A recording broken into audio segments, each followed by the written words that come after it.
आज नगर निगम में एक युवा की ज़रूरत है या एक जो हमारे बाबा हैं उनकी ज़रूरत है। मैं तो अपने आप को यही कहूँगा कि कम से कम मुझे 2,500 प्लस वोट मिलेंगी।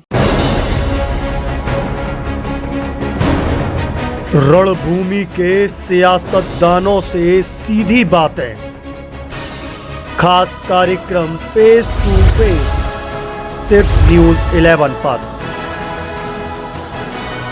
नमस्कार, स्वागत है आपका न्यूज़ 11 में और मैं हूं आपके साथ बलराम शर्मा। इस वक्त हम वृंदावन स्थित छोटी सब्जी मंडी में एक कुंज है, पडरौना वाली कुंज, वहां बैठे हुए और हमारे साथ में वार्ड नंबर 62 से कांग्रेस के प्रत्याशी गोविंद बघेल हमारे साथ में है। पहले तो गोविंद जी, हम सबको तटस्थ होकर के शुभकामनाएं दे रहे हैं। आपको भी बहुत बहुत शुभकामनाएं। आपको भी धन्यवाद। जी बिल्कुल। गोविंद जी, किन मुद्दों को लेकर के जनता के बीच जा रहे हैं? क्या रुझान जनता का आपके प्रति आ रहा है? कैसा दिख रहे हैं इस चुनाव को पूरे को? पहले तो आपकी पूरी टीम का बहुत बहुत धन्यवाद कि आपने मुझे ये सारी जिम्मेदारियां दी हैं। और देखिए, एक हर व्यक्ति की अपेक्षा रहती है, उस अपेक्षा के ऊपर अगर आप खरे उतरते हैं, जल की व्यवस्था की बात है या बिजली की बात है या सफाई की बात है, ये अब जनरली बात हो गई है। आप भी देख रहे हैं जिस तरीके से वृंदावन एक धार्मिक नगरी है, विश्व प्रख्यात। आप इस समय देश विदेश से आप देख रहे होंगे कि कितने श्रद्धालु यहाँ आ रहे हैं। तो हमें अपने साथ साथ अपने वृंदावन को भी एक ऐसा स्वरूप देना है जो कि बाकी में लोग कहें कि हाँ जी, वृंदावन में तो बाकी में लोग हैं कि जनप्रतिनिधि हैं। उस हिसाब से हमें अपनी लड़ाई नगर निगम में लड़नी है। दूसरी बात, आपने कहा कि आपको कितना जनता के बीच रुझान आ रहा है, वो तो देखो जनता खुद स्वयं तय करती है कि प्रत्याशी किस रूप में है और कैसा है। आज आपके आशीर्वाद से मैं युवा भी हूँ, शिक्षित भी हूँ, और रही बात ईमानदारी की, तो आप मुझे आप भली बात ही जानते हैं। पूर्व में मैं गोविंद जी का पूरा परिचय आप लोगों को दे दूं। वैसे तो बहुत सारे लोग जानते होंगे क्योंकि ये इतने घुले मिले हैं सब में ही, चाहे वृंदावन का जो भी युवा हो सब में ही ये घुले मिले हैं। ये गौरक्षक दल में भी रहते हैं, यह NSUI में भी रहते हैं, उसमें भी अच्छा खासा पद लेकर के बैठे होते हैं। साथ में यह हर किसी कार्यक्रम में, चाहे वो किसी भी पार्टी का हो, इस बात की मैं ज़रूर बड़ाई करूंगा, चाहे भले ही कांग्रेसी इनके मन में बैठा हो या कांग्रेस में ये पहले से ही हो, लेकिन फिर भी हर किसी पार्टी और हर किसी राजनेता के साथ में यह आपको आमतौर पर मिल जाएंगे। इनका व्यवहार ही कुछ ऐसा है, ये हर किसी के साथ में बड़े अच्छी तरीके से घुल मिल जाते हैं। वैसे यह अगर पेशे से बात करूँ तो वकील हैं, वकालत कर चुके हैं और वकालत करने के बाद में अब इस समय कोर्ट में बैठते हैं। तो वकील साहब, वैसे अगर रुझान का आपने बताया कि जनता का प्यार मिल रहा है, मैंने पूछा कि क्या क्या मुद्दों को लेकर के उतरे हैं। देखिए, मुद्दे आपने कहा कि सफाई, पानी, बिजली, ये मूलभूत सुविधाओं में आ जाता है। आपका जो वार्ड नंबर 62 है वो बड़ा ही हौच पौच वाला इलाका है, वहाँ की गलियाँ थोड़ी छोटी छोटी हैं, वहाँ का जो रोड है वो थोड़े छोटे हैं। ऐसे में क्या मन बनाया है, कुछ प्लानिंग की है? उसके लिए आपके आशीर्वाद से मैंने पहले ही तय कर रखा है। जिस तरीके से अब यातायात व्यवस्था आप देख रहे हैं, हम लोग यहाँ के लोकल हैं। अगर हम लोगों को मार्केट अगर आना पड़ता है तो ये समझ लीजिए निकलते हैं हम 5 मिनट के लिए, पर घर पहुँचते हुए 2 घंटे लग जाते हैं। जिस चीज़ की हमें ज़रूरत है 5 मिनट 10 मिनट अगर हमारे यहाँ कोई रिश्तेदार आता है तो उस तरीके से हम लोग व्यवस्था नहीं कर पाते हैं। इसलिए हम यहाँ से ज़्यादा पसंद मथुरा करते हैं। पर आप इस समय देख लो, यातायात की व्यवस्था सबसे मूलभूत पहले हमारी जो रहेगा यातायात के लिए रहेगा। पहला जो मुद्दा रहेगा वो यातायात को, मतलब जो ये जाम जो लगता है, इस जाम से निजात दिलाने के लिए लोगों के लिए रहेगा। ये नहीं कि मेरे वार्ड से संबंधित, नगरवासियों से लेकर और जो श्रद्धालु आ रहे हैं उनके लिए यातायात की व्यवस्था मूल रूप से प्रथम व्यवस्था वही हम लोग देखेंगे। गोविंद जी, ये तो बहुत आपने 2 मुद्दे तो बहुत अहम हो गए हैं हमारे वृंदावन में। पहला अगर देखा जाए जाम और दूसरा देखा जाए बंदर। 2 चीज़ों से संपूर्ण वृंदावन वासी परेशान है। और वो मैं केवल वार्ड संख्या 62 की नहीं कहूँगा, मैं वार्ड संख्या 9 या 11 या 61 की नहीं कहूँगा, मैं संपूर्ण वृंदावन की कहूँगा कि पूर्ण वृंदावन में बंदर और जाम से लोग त्रस्त हैं।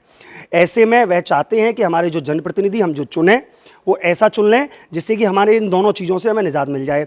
बिजली, पानी, सड़क, सफाई, ये तो आप देंगे ही, ये तो मूलभूत सुविधाएं जनता की है ही हैं और उसको तो आपको पूरा भी करना है। लेकिन उन 2 मुद्दों को लेकर भी आप चल रहे हैं ना मार्केट में? जी बिल्कुल, आप पूर्ण से देखते जा रहे हैं नगर निगम में लोग। आप ये आवाज़ बंदरों की जो समस्या की आवाज़ है, यहाँ नगर निगम में कोई व्यक्ति ऐसा दमदार अभी तक नहीं आया है जो कि आवाज़ उठा के उस आवाज़ को दिल्ली मतलब लखनऊ नहीं दिल्ली तक ले जाए। आपसे मैं वादा करता हूँ कि मुझे जनता ने आशीर्वाद दिया खैर पूर्णतः मुझे पूर्ण विश्वास है कि जनता अभी मुझे पूर्ण आशीर्वाद दे रही है, और आशीर्वाद दिया तो मैं यहाँ नहीं, मैं ये आवाज़ दिल्ली में उठाऊंगा। अच्छा, ये आप जो कह रहे हैं कि पूर्ण आशीर्वाद जनता मुझे दे रही है, ये अभी फिलहाल में दे रही है आशीर्वाद, या आपको लग रहा है कि 4 तारीख तक पहुंचते पहुंचते हुए ये आशीर्वाद निरंतर बना रहेगा? बलराम जी, सबसे बड़ी बात तो ये देखो, हम ठाकुर जी की नगरी में रहते हैं, बांके बिहारी जी की नगरी में रहते हैं, और उनके आशीर्वाद से जो भी हम काम आज तक किया है मैंने, पूर्णतः उनका विश्वास है कि जनता कहीं, इस समय तो जनता ही हमारे लिए ठाकुर जी है, क्योंकि इस समय चुनावी माहौल है। और ऐसा नहीं, हार जीत एक अलग विषय रहता है कि आज जो जनता प्यार देगी, चाहे हार हो या जीत हो, वो प्यार मैं जनता का आशीर्वाद समझकर जीवन भर समर्पित भाव से जनता के लिए कार्य करूंगा। आपके सामने कितने प्रत्याशी इस मैदान से उतरे, मतलब वार्ड नंबर 62 से कितने प्रत्याशी कुल उतरे हैं, चाहे वो निर्दलीय हों या दल के हों? नहीं, इस समय एक ही प्रत्याशी हैं, डॉक्टर रूपम वर्मा जी हैं। निर्दलीय कोई नहीं है? नहीं, निर्दलीय कोई प्रत्याशी। मतलब 2 आप लोगों की है, मतलब कांग्रेस और बीजेपी दोनों की आपस में है। क्या मानते हैं सामने वाले प्रत्याशी को, कितना आंकते हैं आप? देखो, कभी भी अगर जंग में आप लड़ रहे हैं, सामने वाले प्रत्याशी को आपको कमज़ोर नहीं समझना चाहिए। हो सकता है कि मुझसे ज़्यादा अधिक मेहनत वो कर रहे होंगे, अनुभवी हैं, पर जिस तरीके से मैं जनता के बीच जा रहा हूँ, जिस तरीके से लोग कह रहे हैं कि हमें युवा चाहिए, युवा चाहिए, और वो हमारे बाबा भी लगते हैं, तो आप खुद ही समझ सकते हैं इस चीज़ के लिए कि आज नगर निगम में एक युवा की ज़रूरत है या एक जो हमारे बाबा हैं उनकी ज़रूरत है। देखिए, आप बाबा कह रहे हैं उनको, वो तो बड़े हष्ट पुष्ट और फिट हैं, एकदम चुस्त दुरुस्त हैं, वो एकदम लगते भी युवा जैसे हैं। अगर आपके बगल में मैं उनको बैठा लूँ, यहीं अगर एक डिबेट चालू कर लूँ, तो बिल्कुल ऐसा लगेगा कि थोड़ी बहुत उम्र उनकी ज़्यादा होगी आपसे। वो उन्होंने अपनी बॉडी को इस तरीके से मेंटेन कर रखा है, ऐसे में आप कहते हैं कि वो नहीं आएंगे। सर, वो बीजेपी के प्रत्याशी हैं, आप कहाँ सो रहे हैं आप? ठीक है, जनता का आपको अभी प्यार मिल रहा है, लेकिन वो बीजेपी के प्रत्याशी हैं। सर, कुछ तो आँखी है उनको, ऐसे आप बुजुर्ग कह करके उनको अलग कर देते हैं, दरकिनार कर दे रहे हैं। बलराम जी, ये लोकल चुनाव है, निकाय चुनाव में आप शुरू से देखते आ रहे हैं कि यहाँ कोई पार्टी या व्यक्ति नहीं देखा जाता, यहाँ वो व्यक्ति देखा जाता है जो जनता के लिए रात में हो या दिन में हो समर्पित भाव से काम कर सके। कितना अगर मैं अच्छा अनुमानित कहूँ, कितनी है अपनी वोटिंग इस पूरे क्षेत्र की? पूरे क्षेत्र में 6500 हमारे यहाँ वोटिंग है। 6500 वोटिंग है।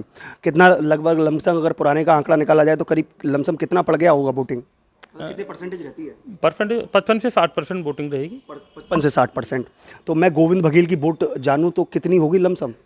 मैं तो अब कहूँगा कि 65 से 60% में से भाई 40% में मुझे मिलेगी, पर वो तो जनता तय करेगी। नहीं, वैसे आप कहते हैं कि 6500 समथिंग बताया आपने, 6500 वोट है। अगर 60% का आंकड़ा निकाला जाए तो 4000 लमसम करीब करीब बैठता है। आपके 3700 से 4000 के बीच वोटें पड़ सकती है। 4000 लमसम पड़ेगा, थोड़ा बहुत ऊपर नीचे होता रहता है, तो 4000 लमसम वोट पड़ेगा। उसमें से गोविंद जी की वोट कितनी होंगी, मतलब कोई एक तो आंकड़ा बताइए। नहीं, मैं तो अपने आप को यही कहूँगा कि कम से कम मुझे 2500 प्लस वोट मिलेंगी। 2500 प्लस मिलेंगी। इस तरीके से आज मैं युवाओं में, बुजुर्गों में, मतलब जो सम्मानित हमारे व्यक्ति हैं उनके बीच बैठ रहा हूँ, तो वो एक ही बात कह रहे हैं कि भाई हमें युवा चाहिए। ऐसा अच्छा, आप बार बार एक युवा का नाम ले रहे हैं, एक युवा को आप बार बार दोहरा रहे हैं उस सर्किल में। अच्छा गोविंद जी, एक बात बताइए, अनुभव की बात करें तो शायद आपका ये पहला चुनाव है? जी बिल्कुल, मेरा पहला चुनाव है ना?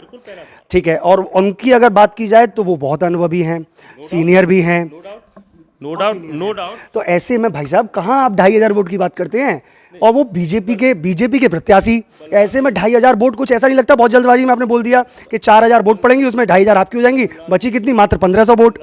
आप 4 तारीख का इंतजार कीजिए, और पूर्णतः आपको जिस दिन मत पेटियां, मैं 4 का नहीं, मैं पूरे 13 का इंतजार करूंगा, और 13 तक मैं बस यही देखूंगा कि क्या होता है। लेकिन फिर भी सर, मैं एक जनरली सवाल पूछा है मैंने। आप क्षेत्र, जो चीज़ आप मुझसे पूछ रहे हैं, आप क्षेत्र में जाके इस चीज़ को अगर पूछें तो बहुत अच्छा रहेगा कि भारतीय जनता पार्टी का प्रत्याशी है, गोविंद बघेल कांग्रेस का प्रत्याशी है। अब देखना कि भारतीय जनता पार्टी के प्रत्याशी ने जो काम किए या अब कांग्रेस का प्रत्याशी क्या काम करेगा। मैं पूर्णतः विश्वास दिलाता हूँ आपको, चुनाव हारना जीतना एक अलग विषय है, पर जनता के बीच साल में 365 दिन और 24 घंटे डटे रहना, ये मेरा लक्ष्य है। मतलब ये कहना चाहते हैं, फिर दोबारा घुमाते हैं, फिर कहते हैं उनको कि मैं 24 घंटे डटूंगा क्योंकि मैं युवा हूँ, वो बुजुर्ग हैं इसलिए वो नहीं डट पाएंगे। नहीं, ऐसा नहीं, बुजुर्ग हैं, ये विषय थोड़ी है कि बुजुर्ग हैं, योग्य हैं, पर आप खुद समझदार हैं इस चीज़ के लिए। मानते हैं कि वो योग्य हैं? योग्य हैं, मानता हूँ इस चीज़ की, नो डाउट, अनुभवी है, पर अब जनता के बीच जाइए, जनता आप जिस चीज़ की जनता तय कर रही, जनता कह रही है स्वयं इस चीज़ के लिए कि कहाँ मामला फिट नहीं है। अच्छा गोविंद जी, मेरा एक सवाल जो मेरे मन में भी आया था और शायद मैं समझता हूँ कि आपके जो हितैषी हैं या आपका जो फ्रेंड सर्कल है या आपके जो जानते हैं गोविंद जी को, उन सबके मन में एक दुविधा चल रही है कि गोविंद जी अच्छे खासे एक नेता थे, हम सब नेताजी कह के संबोधित कर लेते थे। ऐसे में गोविंद जी अच्छी खासी कोर्ट में बैठने लग गए। अभी कुछ साल पहले ही आपकी शादी हुई है नई नई। ऐसे में भाई साहब चुनाव लड़ने की आवश्यकता क्या पड़ी गोविंद जी? देखो, जब व्यक्ति अभी तक जिम्मेदारियां थी, जिम्मेदारियां सारी पूर्ण हो गई, जनता से प्यार है। अभी तो जिम्मेदारियां शुरू हुई हैं, शादी अभी हुई है, अभी कुछ साल पहले आपकी शादी हुई, जिम्मेदारियां यहाँ पे डबल बढ़ गई हैं। जिम्मेदारियां स्वयं अपने व्यक्ति को अपने आप से नहीं होनी चाहिए। जिम्मेदारियां होती हैं जब व्यक्ति समाज में रहता है। सामाजिक एक बात है, समाज है ही क्या है। आज हम लोग जब परिवार में रहते हैं, परिवार को एक साथ लेके चलने का कब लेके चल सकते हैं जब हम खुद अपने आप में मजबूत हों। तो आपके आशीर्वाद से कि जिम्मेदारियां पूर्ण रूप से बहुत अच्छी तरीके से हम बयान कर रहे हैं, कोई दिक्कत नहीं है। और आप कुल मिलाकर के मैं अगर कहूँ कि गोविंद जी एक ऐलान करते हैं कि मैं 2500 वोटों से विजयी होऊंगा, तो ये बिल्कुल सही है? बिल्कुल सही है। जनता का प्यार है, बड़ों का आशीर्वाद है, आप लोगों की दुआएं हैं। सर ये कुछ बाढ़ भी बढ़ा है अपना, कुछ क्षेत्रफल बढ़ा है इसमें, जैसे अन्य जगह परसिमन थोड़ा नया आया है, ऐसे इसमें भी कुछ बाढ़ बढ़ा है पुराने बाढ़ को देखते हुए? ये अभी हमारा बाढ़ जो है, अभी आप अटल्ला से सीधे निकल जाएंगे टीबी हॉस्पिटल होते हुए, हरबंश नगर अभी नया कॉलोनी है, वहाँ तक अभी बाढ़ बढ़ा है, पर कुछ वोट हैं उसमें भी अभी पूर्णतः नहीं आ पाई हैं। कहाँ से प्रारंभ है ये? प्रारंभ अपना हरबंश नगर से आप लगा लीजिए, टीबी हॉस्पिटल होते हुए, अपना रामकृष्ण मिशन के सामने मोदी भवन होते हुए सीधा अपना माधवला से मथुरा दरवाजा से आप यहाँ राइट हैंड का जो एरिया है, राइट हैंड वाला जो एरिया है वो पूरा अपने में आता है? जी बिल्कुल बिल्कुल। लेफ्ट हैंड वाले पे तो बाढ़ क्या मना जाता है और वहाँ और भी अन्य चीज़ें आ जाती हैं, लेकिन उसके बाद में जो लेफ्ट हैंड वाला हिस्सा है वो पूरा अपने में है। बिल्कुल बिल्कुल। मतलब जो दो रास्ते जो फटते हैं, जैसे हम मुंगेर मंदिर से आगे चलेंगे, दो रास्ते फटते हैं, तो जो लेफ्ट राइट वाला लेफ्ट एरिया जो है वो वार्ड नंबर 51 में है, राइट वाला एरिया जो है अपने 62 में है। पहले ये वार्ड 65 के रूप में था, अब वो 62 में कन्वर्ट कर दिया गया नगर निगम के माध्यम से। सर बाढ़ बढ़ गया है, बहुत लंबा क्षेत्रफल बता रहे हैं आप, तो सर ऐसे में आप कहते हैं कि मैं जीतूंगा, 2500 वोट लेकर के आऊँगा, युवाओं को लोग लाइक कर रहे हैं, बुजुर्गों को लोग लाइक नहीं कर रहे हैं। सर ऐसा कुछ नहीं, लाइक हर व्यक्ति ऐसा नहीं कि युवाओं को लाइक करता है, लाइक कर रहे हैं, पर पब्लिक की एक आवाज़ है कि व्यक्ति चाहिए काम, जो व्यक्ति काम करने लायक हो, जिसे हम आधी रात फ़ोन करें, आधी रात घर से उठा के ला सकें, वो व्यक्ति चाहिए। ऐसे में गोविंद जी नहीं बिल्कुल, आप स्वयं देख सकते हैं। आप ये चीज़ लगा लीजिए कि अगर कांग्रेस पार्टी में एक प्रत्याशी खड़ा हुआ हो तो उसका भी आप। तो ये थे हमारे साथ वार्ड नंबर 62 से गोविंद बघेल, जिन्होंने बताया कि किस तरीके से वो जनता के बीच में जा रहे हैं और किस तरीके से जनता का रुझान उनके प्रति आ रहा है। ऐसे में वह यह भी कहते हैं कि जो प्रत्याशी सामने वाला उतरा है, हालांकि मेरी टक्कर पे तो कोई नहीं है, लेकिन फिर भी जो प्रत्याशी उतरा है सामने वाला, वो बुजुर्ग हैं। वो बुजुर्ग का नाम देते हुए कहते हैं कि लोग, जनता आज युवाओं को पसंद कर रही है, युवा आगे आने चाहिए। इसी बीच में जब हम उनसे पूछते हैं कि आप कितनी वोटों से अपने आप को विजयी मानते हैं, तो वो कहते हैं कि समथिंग 6500 समथिंग वोट बताते हैं, उसमें से करीब 60% वोटिंग होनी है, मतलब होती है। अक्सर जो बताते हैं पिछले समय को अगर देखते हुए आंकलन किया जाए तो 60% समथिंग वोटिंग रहती है, 55 से 60%। उस बीच में करीब 4000 वोटें बनती हैं, उसमें से 2500 वोट मैं लेकर के आऊँगा, बची कुछ वोट उनके पाले में जाएगी। तो ऐसे में देखने वाला विषय होगा वो 4 तारीख का जो कालचक्र है, वो कालचक्र किसके पल्ले में वोटों को किधर डालता है, ये देखने वाला विषय होगा। लेकिन तब तक हम भी जुड़े हुए हैं, आप भी जुड़े रहिए हमारे न्यूज़ 11 के साथ में, अपने सहयोगी अरुण के साथ। मैं बलराम शर्मा, न्यूज़ 11 वृंदावन।